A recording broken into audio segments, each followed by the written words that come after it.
people behind the scenes is letting it be known that JuJu Watkins has landed a major damn payday from Nike. Nike officials finished discussions today on the deal with negotiations led by Clutch Sports CEO Rich Paul and Watkins' team. JuJu originally signed with Nike as a high school senior back in October 2022, and now coming off a season after becoming the all-time leading scorer among freshmen in NCAA Division I basketball history, she continues to make history by securing one of the richest endorsement deals for a female athlete. Rich Paul say it was the biggest shoe deal since Zion. That's crazy.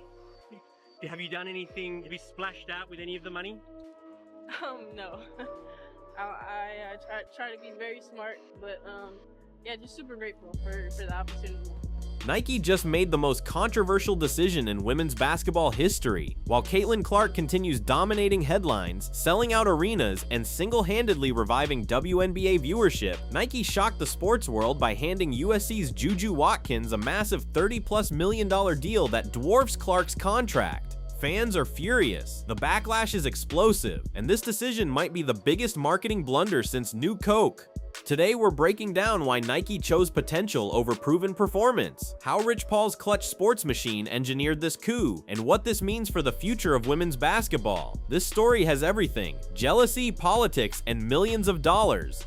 Stop everything you're doing right now. What I'm about to tell you will change how you see corporate sports forever. Nike, the company that built empires with Michael Jordan and LeBron James, just committed marketing suicide in women's basketball. Hit that subscribe button because this story gets crazier by the minute. Picture this: you have the biggest star in women's basketball, someone who's broken attendance records, crashed streaming servers, and made primetime networks scramble for WNBA broadcast rights. Someone who turned college arenas into NBA-level spectacles and made casual fans care about women's hoops for the first time in decades. Now imagine you're Nike and you decide, nah, we'll pass. That's exactly what happened with Caitlin Clark, and the fallout is nuclear. Here's what went down behind closed doors. JuJu Watkins, the USC sophomore who hasn't played a single WNBA game, just secured a Nike deal worth over $30 million. To put that in perspective, Caitlin Clark's groundbreaking contract was reportedly $28 million, and she's already proven she can move mountains. Wait, let me get this straight. A college player who's never faced WNBA-level defense, never dealt with playoff pressure, never carried a professional franchise on her shoulders, just got paid more than the woman who literally revived an entire league? Comment below, is this the dumbest business decision you've ever seen? Rich Paul, LeBron's super agent and CEO of Clutch Sports, orchestrated this deal with surgical precision. To Rich Paul, he's a juggernaut. That he's going to make sure his players get special whistles. He's going to make sure they get the most money, and he's definitely going to make sure they remain popping, bro. So me personally, I believe, from what I'm hearing, that JuJu Watkins has landed upwards of $30+ million from Nike for a major shoe deal. When Paul told reporters this was the biggest shoe deal since Zion Williamson, he wasn't just bragging, he was sending a message to every athlete in America about the power of representation. But here's where it gets interesting. Let's talk numbers, because numbers don't lie. When Caitlin Clark played her final college game, it pulled in 18.9 million viewers, making it the most watched basketball game since the 2019 NBA Finals. The WNBA draft? Record viewership. Her rookie debut? Sold out arena and millions tuning in on Monday afternoon television. Clark didn't just join the WNBA, she transformed it overnight. But Nike said, hold my swoosh. Season ticket sales skyrocketed wherever Clark played. Road games became home games as fans traveled hundreds of miles wearing Iowa jerseys. Merchandise sales exploded. TV networks started bidding wars for WNBA rights. Clark became the first women's basketball player since Diana Taurasi to transcend the sport itself. And Nike's response? Crickets. Share this video if you think Nike completely botched this opportunity. Where are Clark's signature shoes? Where are the primetime commercials? Where's the Just Do It campaign featuring the player who actually embodies that slogan? Instead, Nike treated Clark like a consolation prize while rolling out the red carpet for someone who hasn't proven anything at the professional level. Here's the real story behind JuJu's windfall. Rich Paul doesn't play fair, and he doesn't play small. Clutch Sports isn't isn't just an agency,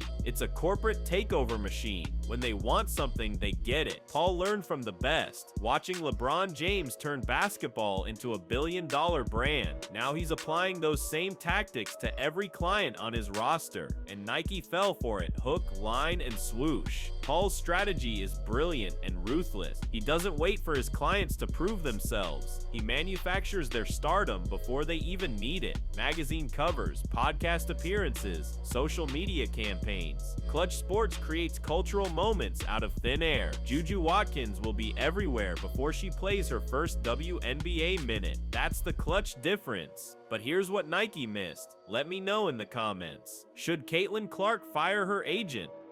Nike had lightning in a bottle with Caitlin Clark, and they somehow managed to drop it. Think about missed opportunities.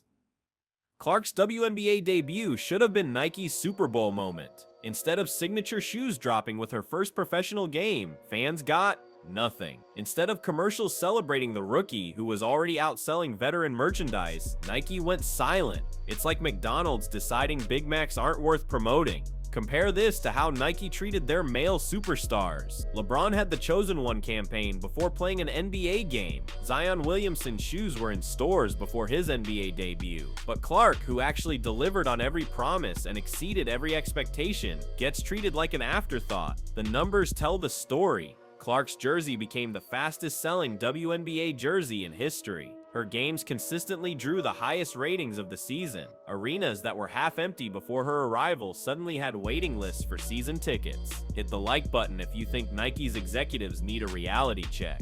Let's address the elephant in the room. This isn't really about basketball talent or marketing potential. This is about jealousy, plain and simple. The WNBA establishment never expected Caitlin Clark. They didn't groom her, they didn't select her. She crashed their party uninvited and became the biggest star the league had ever seen. Some veteran players voted her 9th among guards in all-star voting. 9th, despite her obvious impact on the league. 9th place for the player bringing in all the new fans. Really, Nike's decision feels like an extension of that same energy. Instead of embracing the transcendent talent they accidentally acquired, they're already looking for the next shiny object. JuJu Watkins represents something they can control, shape, and claim credit for building. Clark represents something organic, something that happened without their permission or guidance. What do you think? Is the WNBA establishment trying to hold Caitlin Clark back? Sound off below. From a pure business perspective, this decision makes no sense. Nike isn't exactly crushing it right now. Their stock has been shaky, sales are declining, and competitors like Adidas and Under Armour are gaining ground with younger demographics. So what does Nike do when they need a win? They alienate the exact fan base that's been driving women's basketball growth. It's like Blockbuster deciding Netflix wasn't worth competing with.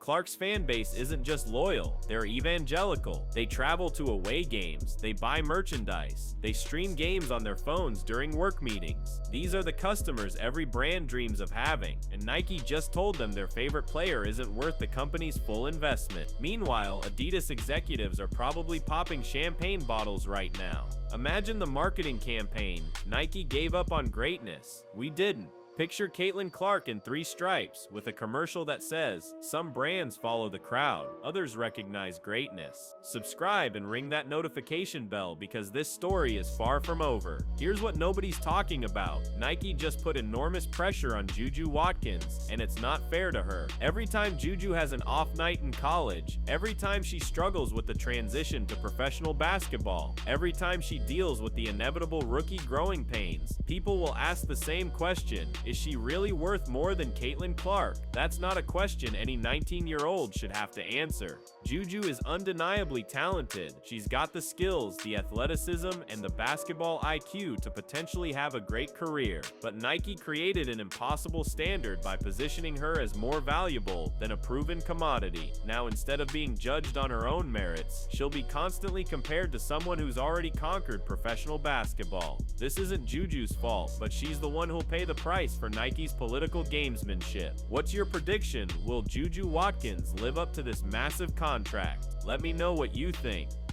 This decision creates ripple effects throughout women's basketball that Nike clearly didn't consider. First, it sends a message to every young female athlete: on-court performance isn't enough. You need the right representation, the right connections, and the right corporate relationships to get paid what you're worth. Merit is optional. Politics is everything. Second, it reinforces the WNBA's biggest problem, the league's inability to properly promote and protect its biggest stars. Instead of rallying around Clark as the face of women's basketball's future, the establishment keeps looking for ways to minimize her impact. Third, it opens the door for competitor brands to absolutely embarrass Nike. Under Armour built their basketball credibility by signing Stephen Curry when Nike let him walk. Adidas could do the same thing with Clark if Nike continues this pattern of neglect. Share your thoughts. Which brand should sign Caitlin Clark next? Plot twist. Caitlin Clark might be the biggest winner in this entire situation. Every time the establishment tries to diminish her, she becomes more popular. Every time they pass her over, fans rally harder around her. Nike's decision doesn't hurt Clark.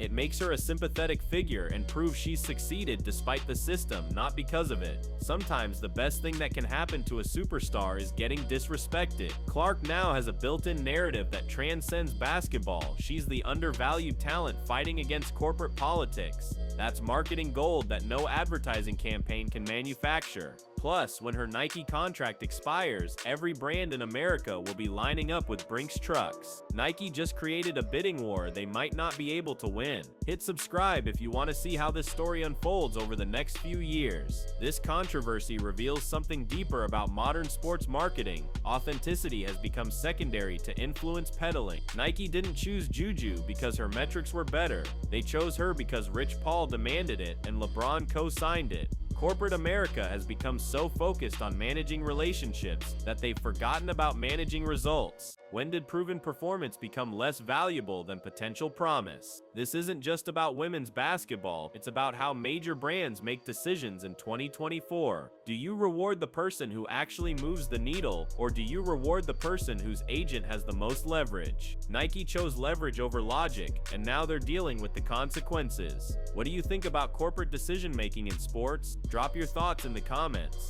Here's what happens next, and it's not pretty for Nike. Every Caitlin Clark game becomes a referendum on Nike's decision. Every highlight, every clutch shot, every arena she sells out becomes evidence that Nike chose wrong. Social media will be ruthless about tracking her success versus JuJu's college performance. Nike turned their own customer into their biggest critic. Meanwhile, competitors are already making their moves. Expect to see other brands courting Clark more aggressively. Expect to see marketing campaigns that subtly reference being overlooked or undervalued. Expect Nike to scramble to fix this relationship before it's too late. The WNBA can't afford this kind of drama. They finally have mainstream relevance, and corporate politics are threatening to derail it. Commissioner Kathy Engelbert should be furious that external forces are creating unnecessary tension around the league's biggest star. Make sure you're subscribed because we'll be following every twist and turn of this story.